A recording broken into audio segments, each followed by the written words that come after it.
Whatever Happened to Baby Jane is a 1962 drama with horror elements directed by Robert Aldrich. Its enormous success led to a sister film, Hush, Hush, Sweet Charlotte, which Aldrich directed in 1964. The first starred Bette Davis and Joan Crawford, and the second starred Bette Davis and Joan Crawford, although this is the only shot that remains of her participation, because in the end, her character was played by Olivia de Havilland. In Whatever Happened to Baby Jane, Bette Davis gives a fabulous performance as a woman with psychiatric problems, just as she does in Hush and Sweet Charlotte. In the 1962 film, she torments Joan Crawford. In the 1964 film, she is the one who is tormented. Both films feature a maid who helps the victim and is murdered for it. A house that is the childhood home but must be sold or disappear. A tragic event from the past, and an attempted murder in one film and a full-blown murder in the other. Above all, both films feature 2 songs by Frank DeVol that were once a source of happiness but are now a source of absolute torment.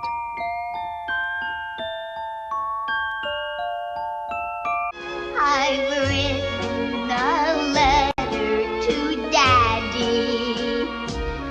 His address is heaven above. The origin of the song and the main theme of Whatever Happened to Baby Jane is as follows. Jane Hudson triumphed in the world of show business as a child with this song. Wish you were with us to love. After the events that explain her eclipse in cinema and her sister Blanche's success, an attempted murder is shown. In the credits, the song's music tragically reveals the author.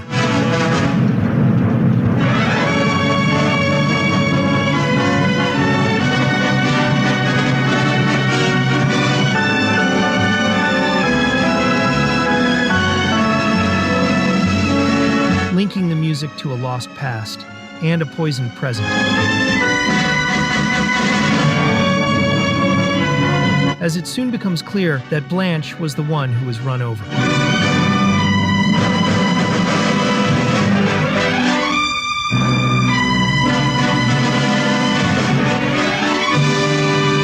As soon as Elvira informs Blanche that her fan letters were in the trash. You mean Jane? Who else? The music hints at her madness. Advertisements. Then why would she open the one marked personal? And what about... Then a second indication follows. Elvira, you didn't know her when she was a child. However, Blanche shows love for her sister. I've seen those pictures she keeps. Oh, no. It wasn't that she was just pretty.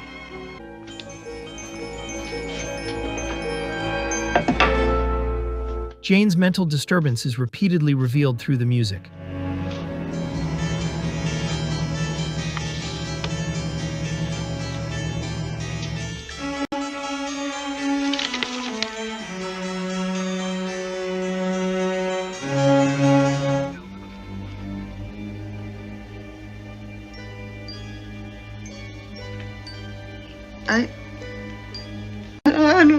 In addition to madness, however, it shows her suffering.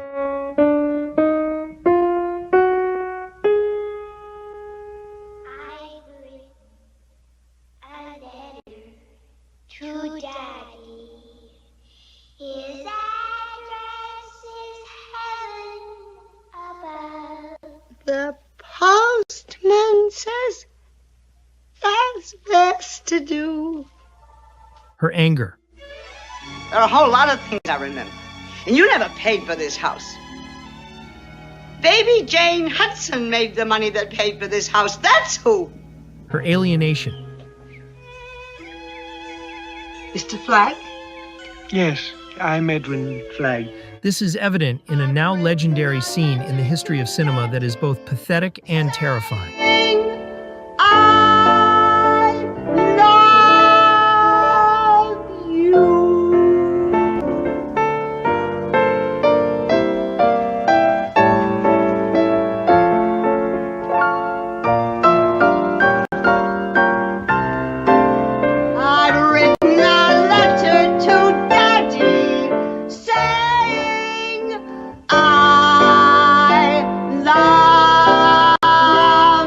You This mixture of alienation, torment, and pathos continues until the end. They just didn't love you enough. You know that? They just didn't love you enough.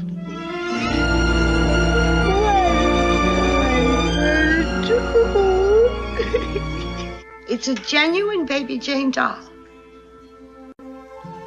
I used to give them to all my really good friends, the people that I worked with. After pushing Blanche to the brink of death, Blanche explains what really happened that night, in agony. You weren't driving. You were too drunk. I wouldn't let you drive. I watched you get out of the car. I wanted to run you down, napped my spine. This guilty plea changes the meaning of the music. Not only does it no longer tragically highlight Jane and her jealousy in the credits, it also shows Blanche's anger towards her sister.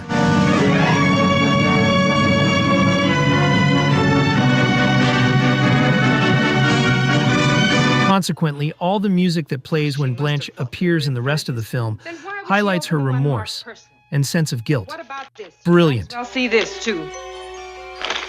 Elvira, you didn't know her when she was a child, when she was young. There are a whole lot of things I remember. And you never paid for this house. In the final moments, when the police are about to arrest Jane, this music plays.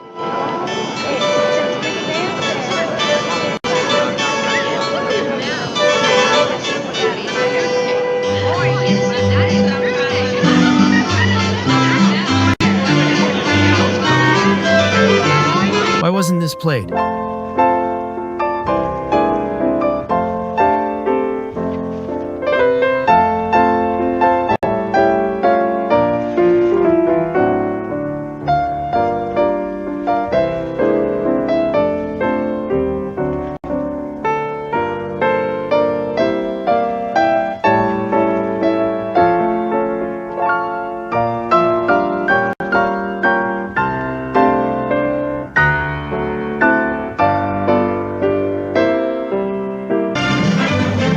In any case, the musical ending is expressive because it links guilt with consequence.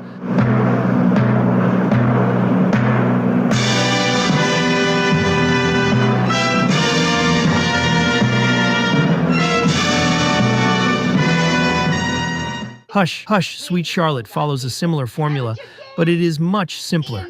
The explanation of what the main theme represents doesn't come until very late in the film. Lover's hand. Look, just look.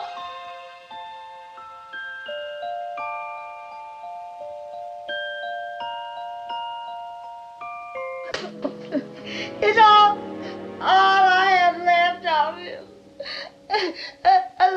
A love song he wrote for me and gave me in a music box.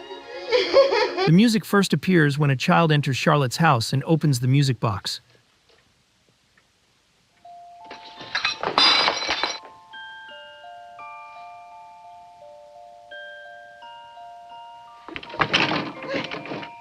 Charlotte calls out to someone. John? Get out of here. John is the man she loved who abandoned her and was murdered. In the credits, children sing lyrics full of cruelty and accusation. Sweet Charlotte, chop, chop till he's dead. Chop, chop, sweet Charlotte, chop off his hand and head. To meet your lover you ran, chop, chop. Now everyone understands just why you ran to meet your love, chop, chop, to chop off his head and hand.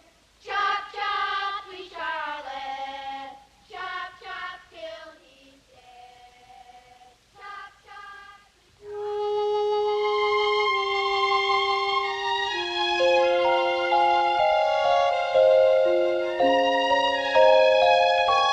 Charlotte believes that her beloved father murdered John, adding to her suffering. Just because I loved John more than I loved you. Didn't give you the right to murder him just to punish me. The music is about love and suffering, both for John and for her father.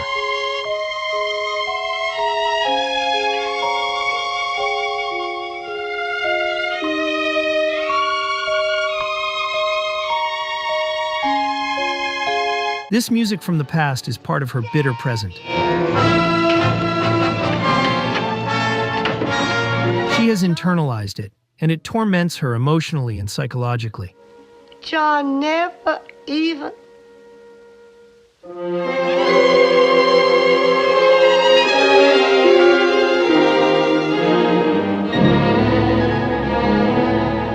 Her cousin Miriam and her former lover, who is now her doctor, seek to further destabilize her in order to get their hands on her fortune.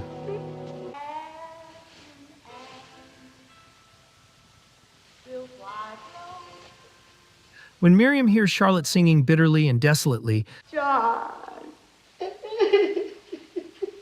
they decide to use the song to drive her crazier. Sweet Charlotte, Charlotte, don't you cry. John, wait! Don't go!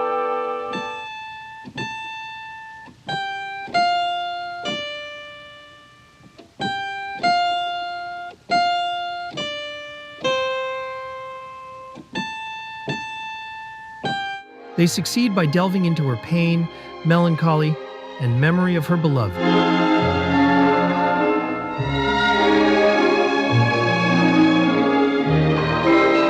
Hush, and hush, sweet Charlotte. However, when Miriam and Drew seem to have achieved their goal, something goes wrong.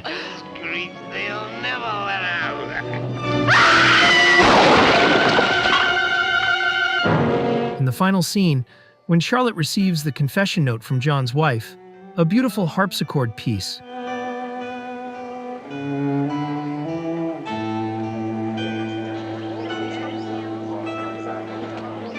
frees the music from pain. The music seems to heal her as well.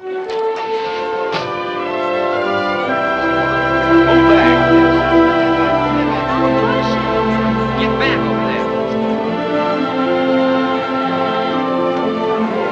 The song, which was once an accusation, has now been transformed into a remembrance of true love. Hush, hush, sweet Charlotte, Charlotte, don't you cry. Hush, hush, sweet Charlotte, I'll love you till I die.